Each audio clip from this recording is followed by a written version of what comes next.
Hello সবাইকে, welcome to my another mini vlog. তো আজকের দিনটা তো একটু স্পেশাল, কারণ আজকে আমি দার্জিলিং যাওয়ার জন্য রেডি হয়ে নিয়েছি। তারপরেই তো বাবা মা আমাকে ঘর থেকে বেরিয়ে বলছিল যে কি কি করতে হবে ওখানে গিয়ে, আর কি কি করতে হবে না মোস্ট ইম্পর্টেন্টলি। আর এইসব বলতে বলতে আবার মা তো আমাকে বলেও দিয়েছে যে পাহাড়ে উঠবি না।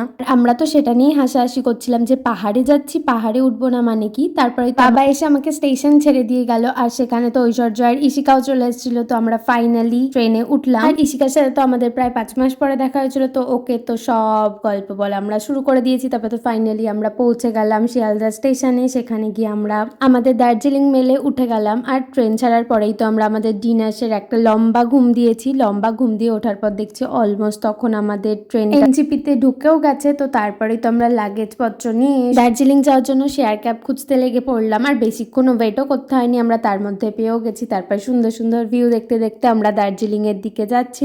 এর মাঝখানেই তো রাস্তায় এক জায়গায় দাঁড়িয়েছিল ব্রেকফাস্ট করার, কিন্তু আমরা তো ওখানে ব্রেকফাস্ট করিনি, গাড়ির বাকিরা ওখানে ব্রেকফাস্ট করেছে। বাট ক্যাফেটা কিন্তু অসাধারণ সুন্দর ছিল। আর তারপরেই তো আমরা পৌঁছে গেলাম দার্জিলিং এ আমাদের রুমে, যেটা কিন্তু ম্যাল রোড থেকে বেশ কাছেই ছিল। তারপরেই তো আমরা ফ্রেশ হয়ে বেরিয়ে গেছিলাম দুপুরে লাঞ্চ করার জন্য। আর লাঞ্চে আমরা কিন্তু গেছিলাম কুঙ্গাতে, রণবীর কাপুরের ফেভারিট রেস্টুরেন্টে। আর তোমরা তো জানোই ওখানে কেমন লাইন পড়ে। তো আমরা এখানে লাইনে দাঁড়িয়ে ওয়েট করছিলাম কখন আমাদের সময় আসবে। আর ফাইনালি সেই সময়টা চলে এসছে। আমরা তারপরে ভেতরে ঢুকে আমাদের পছন্দের খাবারগুলো অর্ডার দিয়ে দিলাম। অর্ডার দেওয়ার পরেও তো আমাদের বেশ কিছুক্ষণ ওয়েট করতে হয়েছিল। তারপরেই তো চলে আসলো আমাদের অর্ডারটা। আমরা তো অর্ডার দিয়েছিলাম একটা গ্লাস নুডলস আর এক প্লেট চিকেন মোমো। দুটোই তো জাস্ট অসাধারণ ছিল খেতে।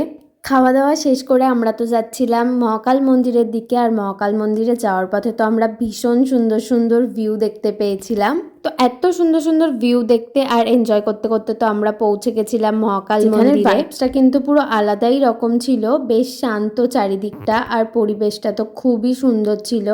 আমরা ওখানে বেশ অনেকক্ষণ সময় কাটিয়েছিলাম, কিন্তু মন্দিরটা এতই উপরে ছিল যে উপরে উঠতেই আমাদের অবস্থা খারাপ হয়ে গেছে। কিন্তু হ্যাঁ, ভগবানের দর্শন করতে গেলে তো এইটুকু কষ্ট আমাদের করতেই হবে। তো যাই হোক, এভাবেই আমাদের কেটেছিল দার্জিলিং এর প্রথম দিন। আর এই দিনের লং ব্লগটা কিন্তু অলরেডি আমার চ্যানেলে আপলোড করে দেওয়া আছে, গিয়ে অবশ্যই দেখে এসো। আজকের ভিডিওটা এই পর্যন্তই। ভালো লাগলে like, comment, share and subscribe করে দিও। দেখা হবে পরের ভিডিওতে, ততক্ষণ পর্যন্ত টাটা।